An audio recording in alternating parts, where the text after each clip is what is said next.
আসসালামু আলাইকুম। আমি ডাক্তার বদরুদ্দোজা। আমি সহকারী অধ্যাপক ইউরোলজি হিসেবে কর্মরত আছি জাতীয় ক্যান্সার গবেষণা ইনস্টিটিউট মহাখালী। আজকে কথা বলতে চাচ্ছি প্রস্রাবের কিছু লক্ষণ নিয়ে।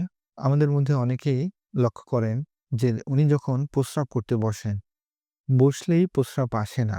যদিও প্রস্রাব ধরেছে, উনি টয়লেটে গেছেন, প্রস্রাব করতে বসেছেন, কিন্তু তার প্রস্রাব আসতেছে না। প্রস্রাব আসতে দেরি হওয়া, এই জিনিসটাকে ডাক্তারি ভাষায় হেজিটেন্সি বলে। তো তার প্রস্রাব আসতে দেরি হয়। যখন উনি প্রস্রাব করা শুরু করেন, তখনও যে পরিমাণ তীব্রতায় তার প্রস্রাব ধরেছিল, সেই পরিমাণ জোরে তার প্রস্রাব হয় না। ধীরে, ধীরে অল্প চাপে তার প্রস্রাব হয়। এই ধীরে, ধীরে অল্প চাপে প্রস্রাব করে প্রস্রাবের থলি ক্লিয়ার করার জন্যও তার তুলনামূলক অন্য মানুষ থেকে দীর্ঘ সময় লাগে।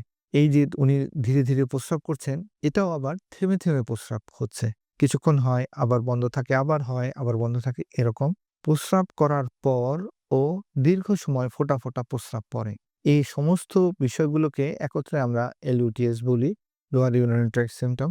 এগুলো বাংলায় আমি যেগুলো বললাম, এই বিষয়গুলো অনেক মানুষই তার প্রস্রাব এর হ্যাবিটে মানে প্রস্রাব করতে গেলে নিত্যদিনে এই বিষয়গুলো সম্মুখীন হন। বুঝতে পারেন না এগুলো কি রোগ? না, রোগ না। বরঞ্চ আমরা বলতে পারি এগুলো রোগের লক্ষণ। এগুলো নিয়ে যখন পরীক্ষা-নিরীক্ষা করা হয়, এগুলোকে যখন আরো এনালাইসিস করা হয়, তখন এর পিছনে কারণগুলো এটা হতে পারে স্ট্রাকচার ইউরেথ্রা মানে প্রস্রাবের রাস্তা চিকন হয়ে যাওয়া, এটা হতে পারে প্রোস্টেট গ্ল্যান্ড বড় হয়ে যাওয়া, তার ব্লাডার নেকে কোনো অসুবিধা।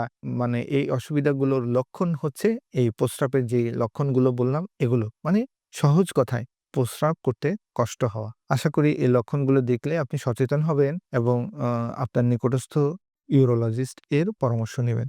ধন্যবাদ। সালামু আলাইকুম।